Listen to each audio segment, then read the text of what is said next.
ঢাকা শহরে জীবনযাপন করা অনেক কঠিন। ঢাকা শহরের এক প্রান্ত থেকে আরেক প্রান্তে যেতে যে সময়টা লাগে, ওই সময়ে ঢাকা থেকে কুমিল্লা বা নোয়াখালী চলে যাওয়া যায়। ঢাকা শহরে থেকে যে কোনো একটা কাজ সারাদিনে করা যাবে। শপিং করতে গেলে শুধু শপিংই করতে হবে, কোনো রেস্টুরেন্টে খেতে গেলে খেতেই হবে শুধু তাই না, ডাক্তারের কাছে যেতে চাইলে শুধুমাত্র ডাক্তারের কাছেই যেতে হবে।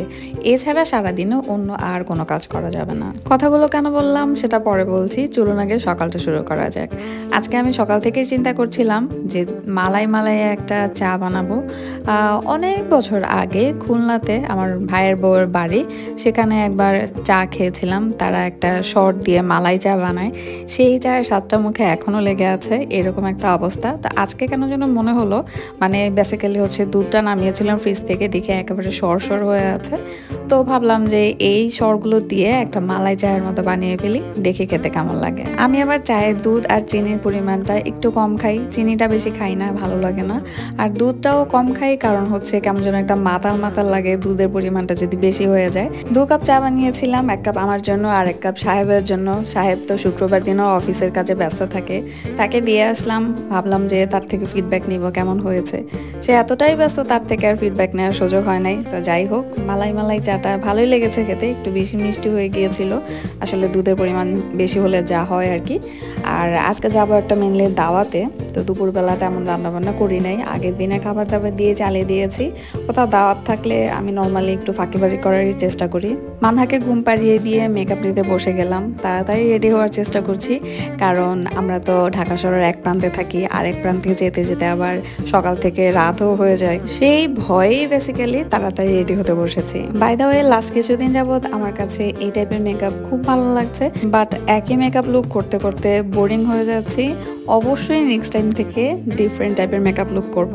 জামাইয়ের বন্ধুর বিয়ে ধানমন্ডিতে প্রোগ্রাম হচ্ছে, সেখানেই আজকে যাব। প্রায় 3:30টার দিকে রেডি হতে বসেছি, কারণ আমরা জানি যে ঢাকা শহরে এক জায়গা থেকে আরেক জায়গায় যেতে অনেক সময় লেগে যায়।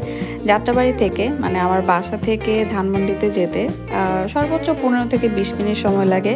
প্রায় 11 থেকে 12 কিলোমিটারের রাস্তার দূরত্ব কম, কিন্তু আমাদের নিয়ম কানুন সিস্টেমের সমস্যা অনেক বেশি। এর জন্য যেতে যেতে প্রায় এমনও হয় যে 2-2.5 ঘন্টা তো কমন ব্যাপার, সেখানে 3-4 ঘন্টাও লেগে যেতে পারে। সে কথা মাথায় রেখেই তাড়াতাড়ি রেডি হতে বসা।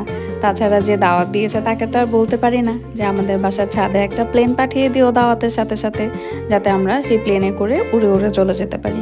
যাক, এ কথা আর বললাম না, কারণ সে বলতেই পারে বিয়ে করলেও দোষ, আবার না করলেও দোষ। জ্যাম থাকুক আর যাই থাকুক, বন্ধুর বিয়ে বলে কথা, বন্ধুর বিয়ে তো আর মিস করা যায় না। খুব খুশি মনেই রেডি হয়ে নিলাম। কে জানতো কি অপেক্ষা করছে সামনে। ওই যে বলে না, যেখানে বাঘের ভয় সেখানেই রাত হয়। 6:30 পৌনে 7টার দিকে বাসা থেকে বের হয়েছি। 8টা সোয়া 8টা পর্যন্ত যাত্রাবাড়ির আশেপাশেই ঘুরপাক খেয়েছি। যেহেতু এক বিয়ে বাড়িতে যাচ্ছি, মুডটাকে খুব ভালো রাখার চেষ্টা করছিলাম, কিন্তু এই যানজট আমার মুড ভালো রাখতে দিচ্ছিলই না। খুব চেষ্টা করছিলাম হাসিখুশি থাকার জন্য, কিন্তু এই ভয়াবহ পরিস্থিতিতে পড়ে আমার হাসিটাই বন্ধ হয়ে গিয়েছিল। মাঝে তো আমি জামাইকে বলেই বসেছিলাম, চলো একটুই তো পথ, বাসায় চলে যাই, কিন্তু না গেলেও মনটা কেমন খচখচ করছিল। তাই পৌঁছালাম প্রায় 9:15 9:30টার দিকে।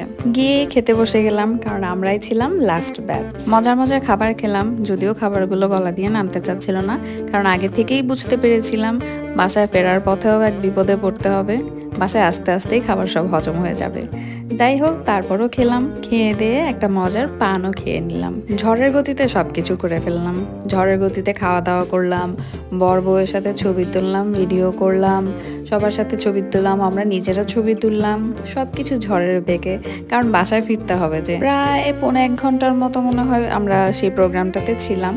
তারপরে আবার রওনা হয়ে গেলাম বাসায় আসার উদ্দেশ্যে। প্রায় 10:30টার দিকে আমরা রওনা হয়ে গিয়েছি এবং বাসায় পৌঁছেছি 12টার দিকে। ফেরার পথে মনে হচ্ছিল যে এক জায়গাতেই 1 ঘন্টা আটকে ছিলাম। কিছু আর বলার নেই, বিদায় নিচ্ছি আজকে এখান থেকেই। দেখা হবে নেক্সট ভিডিওতে। সে পর্যন্ত সবাই অনেক ভালো থাকবেন। আল্লাহ হাফেজ।